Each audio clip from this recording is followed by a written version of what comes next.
Hello बच्चों, welcome to my channel Avinash maths academy. तो इस वीडियो में जैसा कि आपने देखा है, हम क्लास 10 के और सब्जेक्ट के प्रैक्टिस पेपर कुछ मैंने पेपर डाल दिए हैं, पर वो देख लिया आपने तो ठीक है। लेकिन मेन बात क्या है, इस वीडियो में मैं आपको बताऊंगा कि हमको प्रैक्टिस पेपर लगाने कैसे हैं, कौन से लगाने हैं, बोर्ड एग्जाम में दिए हैं, मतलब बहुत सारे डाउट हैं आपके, तो वो मैं आपको बताना चाह रहा हूँ, ठीक है ना।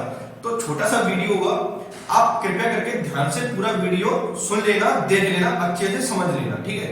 तो सबसे पहली बात यहां पर ये है कि हम समझते हैं, जो भी मैं आपको बताने वाला हूं, क्लास 10th वालों के लिए वीडियो बनाया गया है, 12th का भी वीडियो बनाया जाएगा। सबसे पहली बात ये है कि आपके ऑल सब्जेक्ट के इंपॉर्टेंट क्वेश्चंस, ठीक है, यानी कि अब समझना पूरी बात। 10th मैथ के, साइंस के, हिंदी, इंग्लिश, एसएसटी और संस्कृत दोनों, हिंदी मीडियम में और इंग्लिश मीडियम, हिंदी माध्यम और इंग्लिश माध्यम दो सबके डाल दी गई है। अब दिक्कत बच्चों को ढूंढने के लिए आती है, जो लेटेस्ट वीडियो देखते हैं उनको दिक्कत आती है कि कहां मिलेंगे सब कुछ। मतलब मैंने 10th क्लास की, आप डिस्क्रिप्शन लिंक में जाकर देखेंगे, नीचे डिस्क्रिप्शन लिखा रहता है नीचे की साइड, उसमें आप जाके देखेंगे, क्लिक करेंगे तो नीचे जाके देखेंगे मैंने लिखा है 10th class important question with solution, important question, ठीक है, लिखा है। उसमें सब्जेक्ट के आगे लिंक दी गई है, सबके आगे लिंक दी गई है, ठीक है। उस पर आप जाकर देखोगे तो उसमें सब कुछ मिल जाएगा आपको।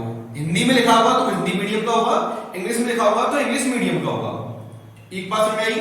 ऐसे ही आपको 12th का मिल जाएगा, ठीक है। ये subject math, science, Hindi, English, SST और संस्कृत, ये 6 सब्जेक्ट कवर किए गए हैं। इतनी बात समझ में आई? जो वीडियो देख रहे हैं पहली बार, और जो बच्चे पहली बार देख रहे हैं तो चैनल को सब्सक्राइब कर देना बच्चों, प्लीज चैनल को सब्सक्राइब कर दिए, बेल आइकन को प्रेस कर देना। और व्हाट्सएप, इंस्टा और फेसबुक आप जो भी चलाते हो, या टेलीग्राम जो भी आप यूज करते हो, उस पर चैनल को प्लीज चैनल को शेयर कर दिए, जिसको उनको काफी हेल्प हो सके, ठीक है। और वैसे मैंने इंपोर्टेंट सभी डाल दिए हैं, लेकिन आपको इनकी पीडीएफ परचेज करनी है तो आपको 100 रुपीज पे करके पीडीएफ परचेज करना होगा, क्योंकि काफी सारा समय और काफी ज्यादा मनी खर्च होती है इस वजह से। बात याद है, बहुत से बच्चे कह रहे हैं कि सर बिजनेस कर रहे हैं, अगर आपको ऐसा लगता है कि मैं बिजनेस कर रहा हूं तो मैं 10,000 फीस रखता, 2,000 रखता या 5,000 रखता। अब आप 100 रुपए मुझे जब दोगे ना तो आपको मुझ पर भरोसा रहेगा, ठीक है। आप टेंशन मत लीजिए, जो भी आपको दिया जा रहा है मटेरियल वो अच्छे से आपको कवर कर लेगा, ठीक है। अब बात ये आती है कि जो इस वीडियो में प्रैक्टिस पेपर में आपको देने वाला हूं, उनको कैसे लगाएंगे और कैसे सॉल्व करना है और कहां पर मिलेगी और कैसे मिलेगी। तो सबसे पहले बात ये करते हैं कि प्रैक्टिस पेपर में इस वीडियो में आपको 10th क्लास के math, science, Hindi, English, SST और संस्कृत, हिंदी मीडियम और इंग्लिश मीडियम, मतलब इंग्लिश हिंदी तो वो जो हिंदी, इंग्लिश और संस्कृत, ये तो तीनों का एक ही मीडियम का हो गया। मैथ, साइंस और एसएसटी, ये 3 सब्जेक्ट का आपको मिलेगा। इतनी बात समझ आई? अब इनको लगाना कैसे है और ये किस काम आएंगे और इससे क्या कर सकते हैं, ठीक है। जो कमजोर बच्चे हैं उनको कैसे यूज करना है और जो अच्छे होशियार हैं उनको कैसे यूज करना है, बहुत ध्यान से समझना इस बात को पहले। तो सबसे पहले आपको क्या करना है, जिन बच्चों ने, अब देखो, जिन बच्चों को पूरे नंबर लेके आने, कम लेके आने, मैं आपको बताता हूं, तरीका बताता हूं कि कैसे पढ़ना है आपको। सबसे पहले मैंने आपको जो मोस्ट इंपोर्टेंट दिए हैं उनको आप कवर कीजिए। उनको करने से आपको 75 मार्क्स में बताता हूं, आपका 75 मार्क्स का होने वाला है ना, परसेंटेज नहीं, मैं 75 मार्क्स में बताता हूं। अगर आपने मोस्ट इंपोर्टेंट क्वेश्चन कर लिए तो लगभग आपके मार्क्स 40 to 45 आ जाएंगे आराम से। ये मैं कम से कम बता रहा हूं, ये बच्चों कम से कम है, ये कम से कम मार्क्स के लिए है, ठीक है ना। और एक बात और है, बच्चों बताएगा बीच में से बेस्ट ऑफ 5 अभी चल रहा है, बेस्ट ऑफ 5, यानी कि एक सब्जेक्ट को आप चाहो तो छोड़ सकते हो, स्किप कर सकते हो, या कम मार्क्स भी आ जाए कोई दिक्कत नहीं है, ठीक है। बेस्ट ऑफ 5 अभी चल रहा है, जो बहुत से बच्चों का डाउट था। तो अगर मोस्ट इंपोर्टेंट क्वेश्चन कर लेते हो तो 40 से 45 नंबर आराम से आ जाएंगे। फिर डिपेंड करता है कि ये किस सब्जेक्ट के इंपोर्टेंट किस टाइप की है, ठीक है ना। अगर आपने मोस्ट इंपोर्टेंट के साथ इंपोर्टेंट वाले भी कर लिए, जो मतलब मैंने ऑल दिए हैं, उसमें आपका करीबन आराम से 55 से 65 आ जाएंगे आराम से। अब जो कमी पड़ती है 15 से 20 नंबर की, जो 15 से 20 नंबर आपको मैं बता देता हूं, जो टफ आएगा, टफ से मतलब जो इंपोर्टेंट नहीं है, जो कम इंपोर्टेंट है, 15 से 20 नंबर का, चाहे वो ऑब्जेक्टिव हो, चाहे क्वेश्चन आंसर हो, या कुछ भी हो, तो 75 में से 15 या 20 नंबर का लगभग 10 का भी हो सकता है, 15 भी हो सकता है। वो बच्चों आपके ऊपर डिपेंड करता है कि आप कितना प्रिपेयर करके जा रहे हैं। जो बच्चे पूरा पढ़ रहे हैं उनको वो टफ क्यों लगेगा? क्वेश्चन टफ उसको कहते हैं जो आप करके जा रहे हो, वो आपको एग्जाम में नहीं मिलता है, तो उसको क्वेश्चन कठिन कहते हैं। अगर मैंने आपको एक एग्जांपल दूं, अगर आपको मैंने ये बता दिया ये क्वेश्चन बच्चा इंपॉर्टेंट है, ये आपका एग्जाम में 100% आ रहा है, चाहे वो कितना भी कठिन क्वेश्चन हो उसको आप करके जाओगे। अगर वो एग्जाम में आ जाता है तो आप क्या कहोगे कि सर पेपर सिंपल था। आई बात समझे ना? तो मैं वही बात आपको समझाना चाह रहा हूं कि जो आप क्वेश्चन करके जा रहे हो, अगर वो एग्जाम में आ जाता है तो पेपर सिंपल है। अगर जो आप करके नहीं जा रहे हो और वो क्वेश्चन बेसिक सिंपल हो, उसको करके नहीं आ रहे हो, तो आपका हिसाब से एग्जाम पेपर कठिन था, बोर्ड पेपर कठिन था। Is that clear? ये बात आपको समझ में आई होगी। तो वीडियो पूरा अच्छे से देख लो एक बार, तब समझ में आएगी पूरी बात। मैं कई सारे आपके डाउट क्लियर करने वाला हूं, आपके माइंड में जो कंफ्यूजन चल रहा है वो आपको क्लियर कर देता हूं मैं।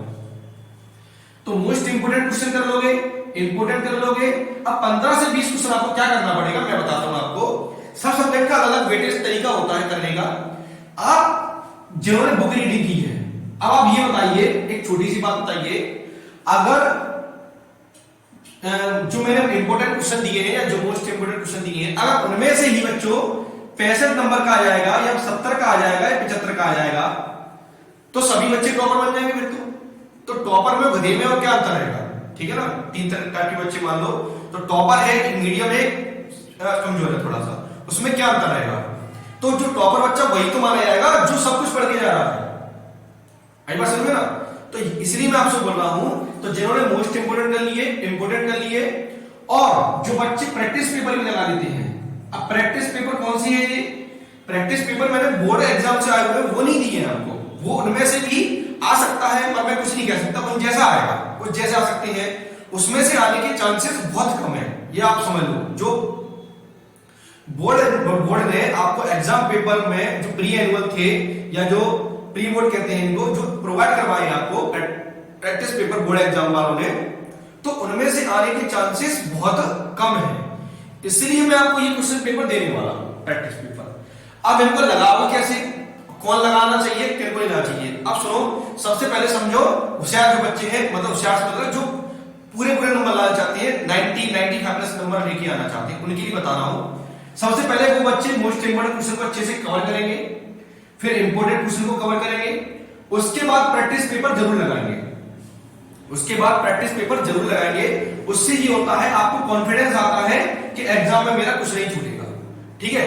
फिर बाद में आपको एक वीडियो में और लेके आऊंगा, अगर आपको किसी वीडियो की रिक्वायरमेंट है तो कमेंट बॉक्स पर कमेंट कीजिए, मैं आपको उस टाइप की वीडियो बना दूंगा। ठीक है? अब दिक्कत ये आती है कि हम एग्जाम पेपर कैसे करके आएंगे, कॉपी कैसे लिखें, हमसे जो क्वेश्चन नहीं आ रहा है वो भी कैसे लिखें। ये वीडियो मैं आपको बाद में लेकर आऊंगा, 10th क्लास और 12th क्लास दोनों के लिए एक वीडियो में आपको पूरा लेके आऊंगा, मैथ सब सब्जेक्ट का, कि किस सब्जेक्ट को कैसे आपको लिखना है जिससे कि आपके ज्यादा से ज्यादा मार्क्स आ सके। ठीक है? टेंशन ना लीजिए। अब बात आती है प्रैक्टिस पेपर कैसे लगाना है, तो होशियार बच्चों को कैसे लगाना है प्रैक्टिस पेपर। प्रैक्टिस करनी पड़ेगी जिससे कि आपकी ओटी ज्यादा से ज्यादा कवर हो सके। तो ओटी बच्चों प्रैक्टिस के लिए होती है, कोई नहीं कह सकता कि ओटी कौन सी आने वाली है। ठीक है?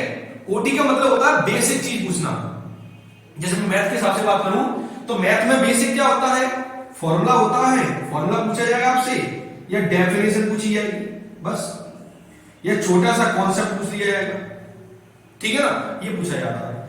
अब बात आती है कमजोर बच्चे क्या करें। अब जिन्होंने कुछ नहीं पढ़ा अभी तक, जिन्होंने अभी तक कुछ नहीं पढ़ा है, या फिर तो क्या कर सकते हैं, जो मोस्ट इंपोर्टेंट क्वेश्चन है उनको कवर कर लो अच्छे से, जो मैंने डाल दिए हैं डिस्क्रिप्शन लिंक में मिल जाएंगे आपको।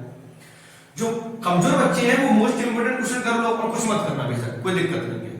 लेकिन आपको वो नहीं हो रहे हैं तो जो प्रैक्टिस पेपर दे रहे हैं वो करके आना अच्छे से, विद सॉल्यूशन दे रहा हूं मैं आपको, प्रैक्टिस पेपर अच्छे से करके आना। ये आपको क्लास में मिलेंगे, टेलीग्राम ग्रुप ज्वाइन कर लेना, डिस्क्रिप्शन लिंक में टेलीग्राम ग्रुप दिया गया है, वहां पर आप अच्छे से कर लेना। तो ये कैसे लगाने हैं आपको, इस तरीके से लगाने, पढ़ना है नहीं करना है। अब बात ये आती है यहाँ पर, छोटी सी बात मैं आपको बता देता हूँ, बस थोड़ा सा सुन लेना कि हम ये कवर कैसे करें, इनको कैसे करके आएंगे। देखो मान लो जैसे कोई क्वेश्चन आया आपके सामने, कोई भी क्वेश्चन है, तो प्रैक्टिस पेपर लगाने से क्या होगा, जैसे आपने कोई क्वेश्चन याद किया और कोई क्वेश्चन आपको नहीं आ रहा है, तो प्रैक्टिस पेपर में जरूरी नहीं, मैं नहीं कह रहा कि पूरा आ जाएगा, पर पास हो जाओगे पक्का है, अच्छे नंबर आ जाएंगे। मतलब 75 में से 40 नंबर का आप कर आओगे, 40-45 नंबर का आराम से करके आओगे। लेकिन आपको जो बच्चे होशियार हैं, जो समझ के प्रैक्टिस पेपर को याद कर रहे हैं या पढ़ रहे हैं या प्रैक्टिस कर रहे हैं या रिवीजन कर रहे हैं, उनको मैं बता देता हूं कैसे पढ़ना है।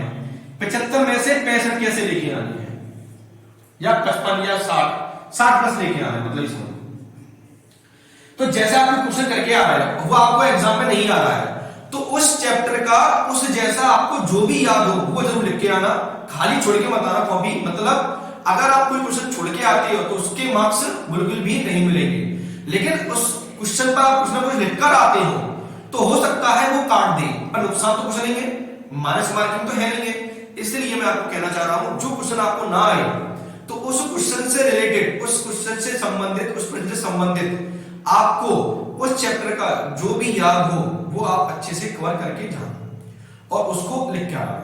क्वेश्चन कोई भी छोड़ के मत आना, जो मैं आपको बता रहा हूं वो लिखकर जरूर आना, जिससे कि आपको पूरे के पूरे मार्क्स मिल सके। कुछ तो मिलेगा। अगर 4 नंबर का आपको क्वेश्चन नहीं आ रहा है, उसमें आप कुछ ना कुछ लिख के आते हो तो 2 नंबर तो आपको पक्के मिलने हैं, पक्का। ठीक है ना, ये बात समझ में आई। तो इस वीडियो में आपको ये बताने वाला था। अब बात करते हैं थोड़ा सा डाउट क्लासेस। तो मैं कुछ दिनों में डाउट क्लासेस स्टार्ट करने वाला हूं मैथ की चैप्टर वाइज, ठीक है। तो जो बच्चे ज्वाइन करना चाहते हैं तो वीडियो को देखते रहिए, ठीक है, चैनल को सब्सक्राइब कर लेना।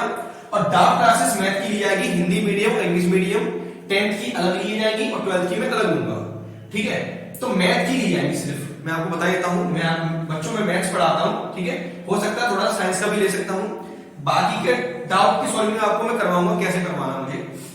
तो मैथ की डाउट क्लासेस ली जाएगी, तो आप रिवीजन कर लीजिए। मैं आपको बता दिया करूंगा कि कल डाउट क्लासेस इतने बजे होने वाली है, तो आप उस चैप्टर का रिवीजन करके पक्का करना। ओके बच्चों, ठीक है। तो पूरी बात समझ आ गई। अगर फिर भी आपको कोई डाउट है तो मैं आपको बता देता हूं। दूसरी बात, एक लास्ट बात को सुन के जाइए, मोस्ट इंपोर्टेंट बात है। आपको जो व्हाट्सएप नंबर दिया गया है उस पर हाय हेलो फालतू मैसेज मत कीजिए। वो व्हाट्सएप मैसेज या यूट्यूब का जो भी चीज होती है वो मैं हैंडल नहीं करता हूं, मेरा असिस्टेंट हैंडल करता है। अगर आपको किसी चीज पर रिस्पॉन्स नहीं मिल रहा है तो या फिर उसको उसका आंसर नहीं पता है, फालतू क्वेश्चन पूछोगे तो जरूरी नहीं है रिप्लाई मिले, क्योंकि मैं काफी बिजी रहता हूं थोड़ा सा और काफी सारे मैसेज आते हैं तो सबका रिप्लाई देना पॉसिबल नहीं हो पाता है। अगर उसको लगता है कि रिप्लाई देना जरूरी है तो ही वो रिप्लाई देता है, नहीं तो वो नहीं देगा, ठीक है। क्योंकि कितना परसेंटेज आएगा, क्या करना चाहिए, क्या लिंक है, क्या वो है, फलान ढिकान, तो कई सारे बच्चों के मुझे लगता है उसको लगता है उल्टे सीधे मैसेज है, तो उसका रिस्पॉन्स देना जरूरत नहीं है। आपको जो भी पीडीएफ चाहिए मैंने आपको बता दिया, पीडीएफ कैसे मिलेगी, टेलीग्राम ग्रुप पर मिलेगी, या फिर आपको इंपोर्टेंट क्वेश्चन की जो भी पीडीएफ चाहिए वो आपको परचेज करनी ही होगी। अगर आपके पास 100 रुपए भी नहीं है तो कोई बात नहीं है, मैंने वीडियो डाल रखी है, वहां से आप कर सकते हैं। मेहनत करो बेटा, मेहनत करोगे तभी आपको कुछ ना कुछ मिलेगा। ओके बच्चों, तो ऐसे ही वीडियो मिलती रहेंगे आपको, तो मिलेंगे नेक्स्ट वीडियो में, तब तक के लिए धन्यवाद।